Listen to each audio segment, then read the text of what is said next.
வணக்கம். கண்ணீரில் தொடங்கிய திருமணம் உண்மையான காதலை வென்றதா? கல்லூரி 2ஆம் ஆண்டு படித்துக் கொண்டிருந்தாள் நந்தினி. அமைதியான குணம், படிப்பில் முதல் மாணவி, வீட்டில் அப்பாவுக்கு செல்லம். ஆனால் கல்லூரியில் யாருக்கும் தெரியாமல் தன்னுடன் படித்த அர்ஜுனை மனதார காதலித்தாள். 2 ஆண்டுகள் அவர்கள் ஒருவரை ஒருவர் மதித்து படிப்பை முடித்த பிறகு வீட்டில் பேச வேண்டும் என்று முடிவு செய்திருந்தனர். ஆனால் ஒரு நாள் நந்தினியின் அண்ணன் அவள் மொபைலில் அர்ஜுன் அனுப்பியிருந்த ஒரு மெசேஜை பார்த்து விட்டான். அந்த ஒரு நிமிடத்தில் வீட்டின் அமைதியே மாறியது. நம்ம குடும்ப கௌரவத்தை கெடுக்க நினைக்கிறாயா என்று அப்பா கோபமாக கேட்டார்.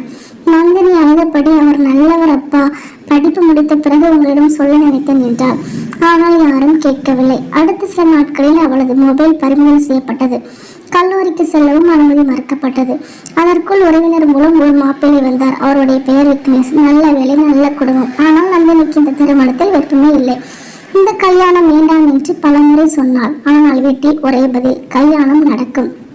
திருமண நாளில் மணமேடையில் அமர்ந்த நந்தினியின் முகத்தில் சிரிப்பு இல்லை. மணமகன் விக்னேஷ் அதை கவனித்தார். ஆனால் எதுவும் பேசவில்லை. திருமணம் முடிந்தது. முதல் இரவு விக்னேஷ் மெதுவாக சொன்னார், உங்களுக்கு இந்த திருமணத்தில் விருப்பம் இல்லை என்று எனக்கு தெரிகிறது. இந்த வார்த்தையை கேட்ட நந்தினி அதிர்ச்சி அடைந்தாள். எப்படி தெரியும்?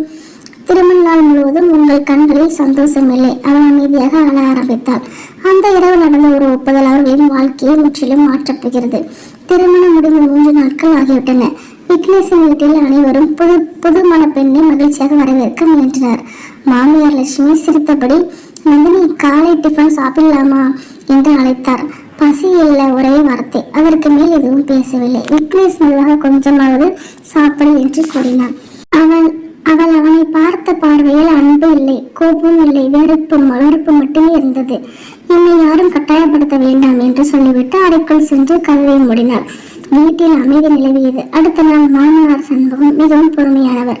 மருமகளை, இந்த வீடு உன்னுடைய வீடு மாதிரி நினைச்சுக்கோ என்றார். உடனே நந்தினி, எனக்கு எந்த வீடும் இல்லை, நான் யாருடைய வீட்டையும் என்னோட வீடு என்று நினைக்க மாட்டேன் என்றார். அந்த வார்த்தை அனைவரையும் அமைதியாக்கியது.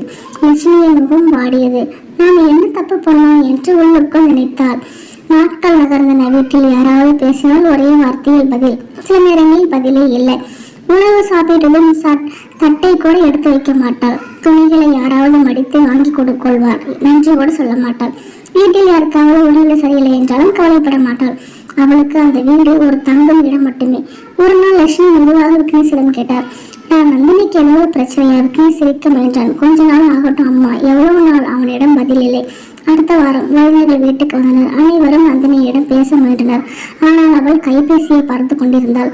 ஒரு பெரியம்மா சிரித்தபடி, மாப்பிள்ளை ரொம்ப நல்லவனா என்றார். உடனே யார் நல்லவர் யார் கெட்டவர் என்று நான் யாரிடம் விளக்கம் சொல்ல வேண்டிய அவசியமில்லை என்றார். வீட்டில் இருந்த அனைவருக்கும் சங்கடமாக இருந்தது. அந்த இரவு மாமனாரும் மாமியாரும் மட்டும் பேசிக் கொண்டிருந்தனர்.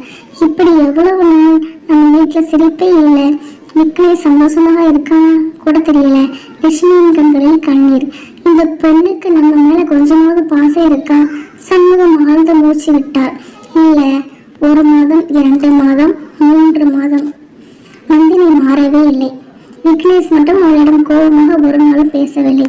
ஒவ்வொரு காலையிலும் அவளுக்காக தேநீர் வைத்து விடுவான். அவள் குடிக்கவில்லை என்றாலும் எதுவும் சொல்ல மாட்டான். அவள் சாப்பிடாமல் இருந்தால் அமைதியாக உணவை மூடி வைத்து விடுவாள். அவள் பேசவில்லை என்றாலும் கவனமா போ என்று மட்டும் சொல்லிவிடுவான். ஒரு நாள் லட்சுமிக்கு காய்ச்சல். வீட்டில் எல்லோரும் பதட்டமாக இருந்தனர். நந்தினி அறையிலிருந்து வெளியே வந்து பார்த்தாள். ஆனால் எதுவும் பேசாமல் மீண்டும் உள்ளே சென்றாள். அதை பார்த்த லட்சுமி மனம் உடைந்தார். இவளுக்கு நம்ம உயிரோடு இருந்தாலும் எல்லாத்தையும் வித்தியாசமே இல்லை போல. அன்று சண்முகம் விக்னேஷை அழைத்தார். உன்னிடம் ஒரு முக்கியமான விஷயம் பேசணும். சொல்லுங்கப்பா. இந்த வாழ்க்கை உனக்கு வேண்டாம். விக்னேஷ் அதிர்ச்சி அடைந்தான். என்ன சொல்றீங்க? விவாகரத்து வாங்கிடு. அந்த ஒரு வார்த்தை வீட்டையே அமைதியாக்குது. லட்சுமியும் மெதுவாக, நாங்க அவளை வெறுக்கல, ஆனா அவளுக்கு இந்த வீடு பிடிக்கல. நீயும் இப்படி தினம் கஷ்டப்படுறதை பார்க்க முடியல என்றார். விக்னேஷ் நொடிகள் அமைதியாக இருந்தான். பிறகு உறுதியான குரலில், இல்லப்பா, எந்த காரணத்திற்காகவும் நான் அதனை விட்டுக் கொடுக்க மாட்டேன். ஏன்? அவள் கெட்டவள் இல்லை. அவள் மனசு காயமடைந்திருக்குது. ஒரு நாள் அவள் மாறுவாள். அந்த நாள் வரை நான் காத்திருப்பேன். விக்னேஷின் வார்த்தைகள் பெற்றோரை கூட ஆச்சரியப்பட வைத்தன. ஆனால் அதே நேரத்தில் அறையின் கதவுக்கு பின்னால் நின்று கொண்டிருந்த நந்தினி இந்த உரைநடை முழுவதும் கேட்டுக்கொண்டிருந்தாள். அவளது முகத்தில் எந்த உணர்ச்சியும் தெரியவில்லை. ஆனால் அவளது கண்களில் ஒரு நொடி தோன்றி மறைந்த குழப்பம் வரப்போகும் பெரிய மாற்றத்தை முதல் அறிகுறியாக இருந்தன. திருமணமாகி 8 மாதங்கள் கடந்திருந்தது.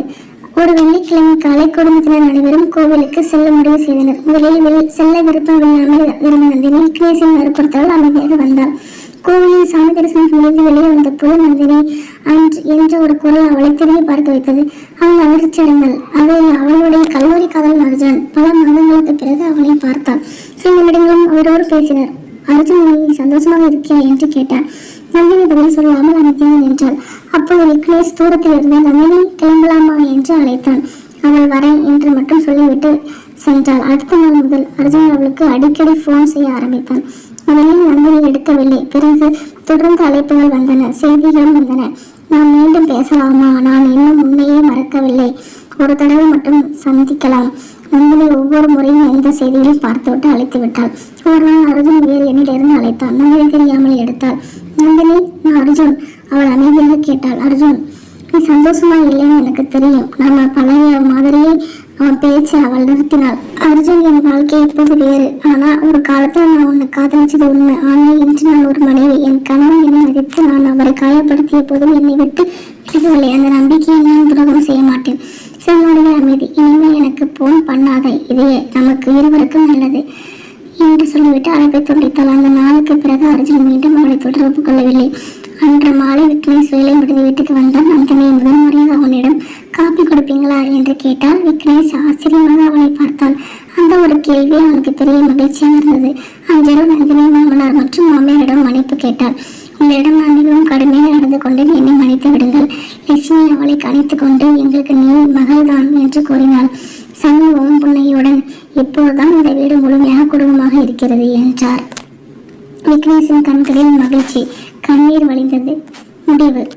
கடந்த காலத்தை மாற்ற முடியாது, ஆனால் இன்று எடுக்கும் சரியான முடிவு நாளைய வாழ்க்கையை மாற்ற முடியும். காதல் ஒரு அழகான உணர்வு. ஆனால் திருமணத்திற்கு பிறகு ஒவ்வொருவருக்கும் காட்டும் நம்பிக்கை, மரியாதை, பொறுப்பு மற்றும் மன்னிப்பு தான் ஒரு குடும்பத்தையே நிலைநிறுத்தும். நன்றி. இதே மாதிரி பயனுள்ள கதைகளை பார்க்க நம்மளோட சேனலை சப்ஸ்கிரைப் பண்ணிக்கோங்க. தேங்க்யூ.